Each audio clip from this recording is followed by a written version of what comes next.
Here we are, the last chapter, chapter 15.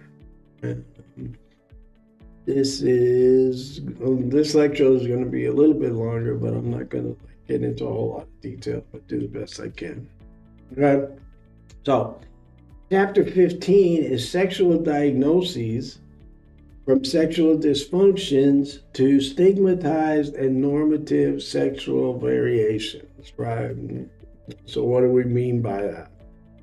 You probably know that already, hopefully, if you read the things, but what I'm going to show you is what the outside world looks at and how these things come about.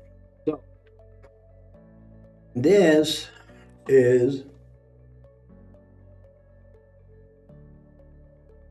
the DSM, right? And so the DSM, or the Diagnostic Statistical Manual of Mental Disorders. And this is 5, and TR means this is the revised version of number 5. So they bring out the new book. And then, of course, there's revisions done because if people find mistakes or people think there's changes that need to be made. So this is the latest revised edition. Started at 1 back in the 40s, probably. When I was a young therapist, a young person in the mental health field, we were actually on DSM-3. At which point, in the DSM-3, homosexuality was considered a mental disorder. That is no longer true today, but so it's not that far back. Like things have changed drastically. Okay. So anyway, this is our book, and it's the statistical part of the manual is I'm going to show you, right? And so I'm gonna and let's see. Go to the modules, right? And then down here in the modules again, all the way down in module 2, I have some scans of this. So I'm gonna try to fix these. I am gonna fix these before you see it again. They didn't come out very good. So I'm hoping to get some help on this. At any rate, this particular section did not come out good. The other ones I'll show you may came out better. So we talk about sexual dysfunctions, and this is right, the pages right out of the book. And so, like, here's a sexual dysfunction, delayed ejaculation, and you can read all about it. Obviously, the name says a lot. But you need to, like, understand. I want you to talk more about the book. This is how we diagnose somebody. So I do an interview, I ask a question, and I basically use these guidelines in this book to decide whether this diagnosis is appropriate to somebody. And this is just one section of the book, right? The whole book covers schizophrenia, depression, anxiety, like all childhood issues. Like, the book is like 800 pages. At any rate, it has the criteria, what we call the criteria, and the person has to meet this criteria too to be able to diagnose that person. You don't just label a person because you think that's what happened to them, right? But so this tells you about all the features about it, what it should look like. These are the criteria, right? Like A, B, C, D.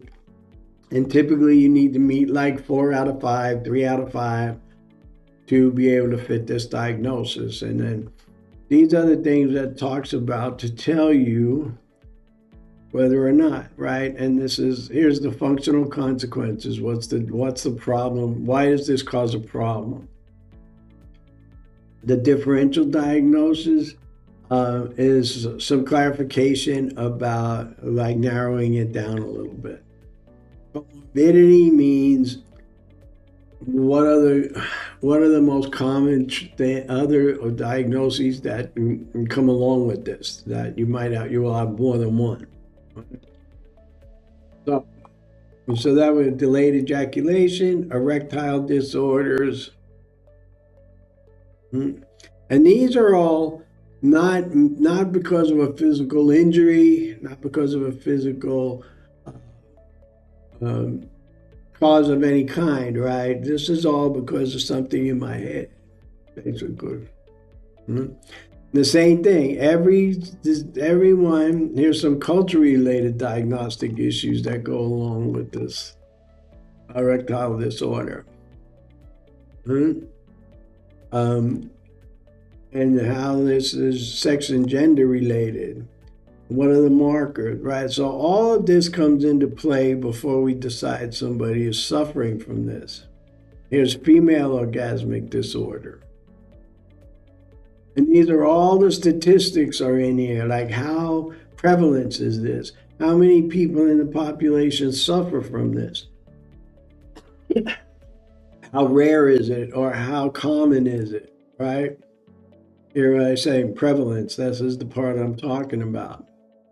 Um, mm, so all of these, and so these are your sexual dysfunction, female sexual interest and arousal disorder, meaning a female has no interest in sex and cannot be aroused.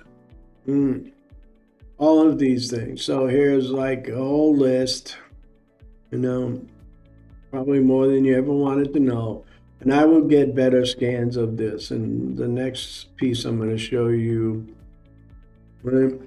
And then, of course, substance and medication induced sexual function. So every category has this. Or maybe taking a medication that is a side that have a side effect, premature ejaculation. Hypoactive sexual desire disorder. You can read that on your own. And you can find this book online too, like if you're really interested. Okay. So I'm not going to go anymore here, and we're going to go back to the modules, and I'm going to move on to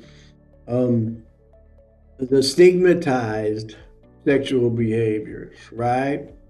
Paraphilic disorders. So these are the ones that typically get people in trouble, right? These are the ones that unfortunately get people in jail and get other people hurt. So here's a whole description of paraphilic disorders, right? Voyeuristic disorder. This is somewhat victimless. I like to watch other people have sex.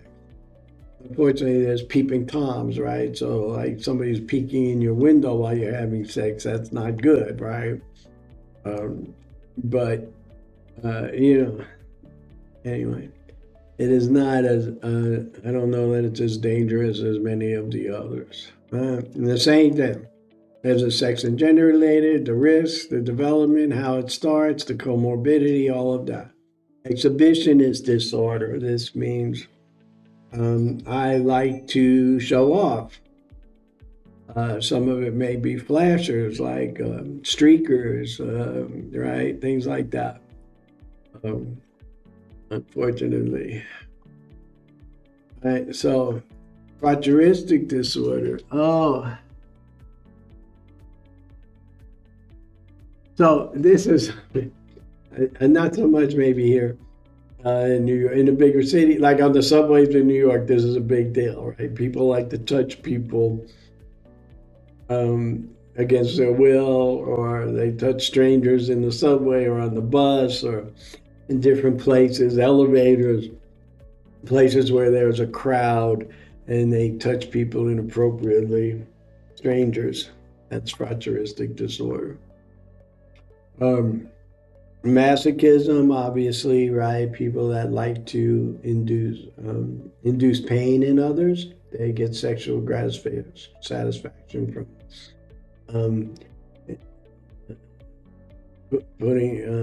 making other people hurt. Sadism. So masochism is the person. I'm sorry, I got that back. Masochism is the person who gets sexual gratification from feeling pain, and then the sadist is the one that gets sexual gratification from giving pain. So these are all strange things. Of course, pedophilic disorders, meaning that you have attraction to a child. As an adult, you have an attraction to a child, and obviously that's against the law. Many of these things have some legal ramifications if you act out on them. Right? And so a lot of people, um, part of my career I spent working in the state and working for the county with the people that were in the state hospital due to sexual misconduct, sexual predators, and those kind of things. So there are long-term consequences for many of these behaviors that go beyond like your own mental state. Fetishes, right? So this is I get excited because of for lingerie, right? And I may wear women's lingerie. I get excited by women's boots. I get excited by men's underwear, right? So fetishes, a lot of people, I think, and again, this is mostly victimless, right? This is something I do, but it doesn't necessarily hurt anybody else. It may cause problems in my ability to establish relationships because I need somebody to be in a really strong relationship. I need somebody that's going to understand this and tolerate this with me. But for the most part, it's not hurting anybody.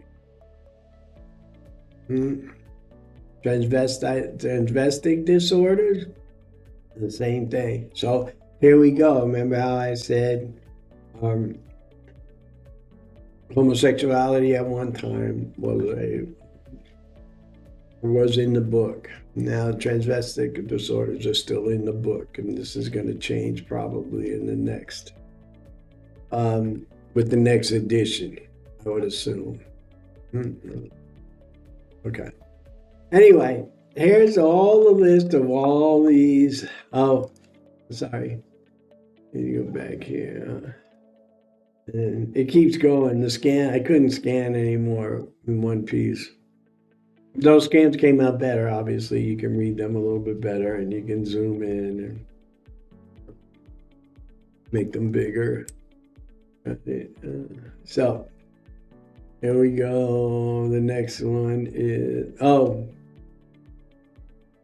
so unspecified paraphilic disorders and unspecified paraphilic. So every category in the book has this, right?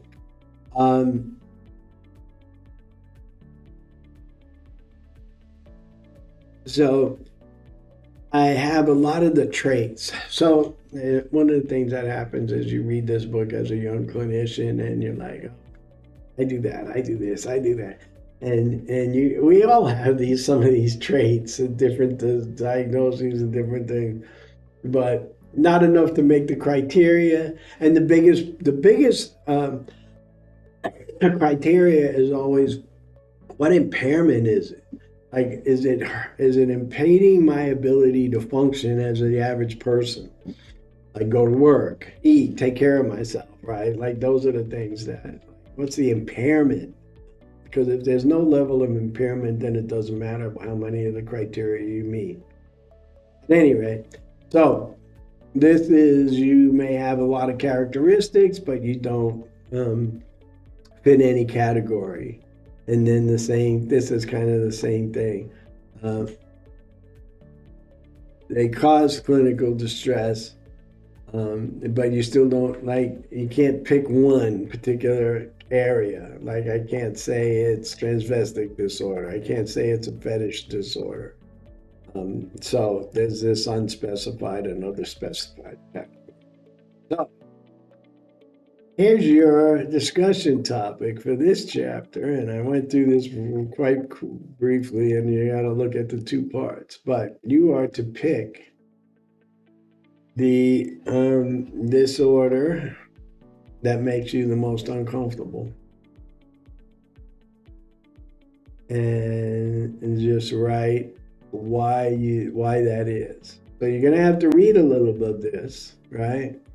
And you're gonna have to like decide, like when you read, like so you're gonna have to read a little bit of this, and you're gonna have to pick one and tell me why it makes you so like why it makes you uncomfortable, and what do you think?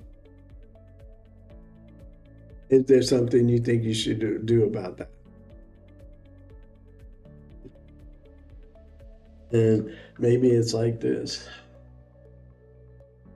It took me a long time as a therapist to get a deep understanding of pedophiles. Right? Like I went in with an attitude towards pedophiles, and to be able to start seeing them as sick people took me a minute, right? To understand that they have a problem that they don't have control of this. And like I said, that took a minute. And so, what do you think this is? What do you think? How do you think you would deal with one of these if this was somebody in your family? If this was somebody close to you on any level that behaved in some of these ways, how would you feel about that? Do you think you'd be able to come to accept that? The same thing, 50 to 100 words. Okay. And that's it. And that is it. This is the end. You got one more exam and you're done. So I'm available for questions. The discussion is in the assignments, or the discussion assignments are written up inside the assignment page. You don't have to depend on you don't have to remember what I said here necessarily. Right? And thank you for taking my class. I hope you found it beneficial. I hope you learned something about yourself, and I hope you had some growth too. Thank you.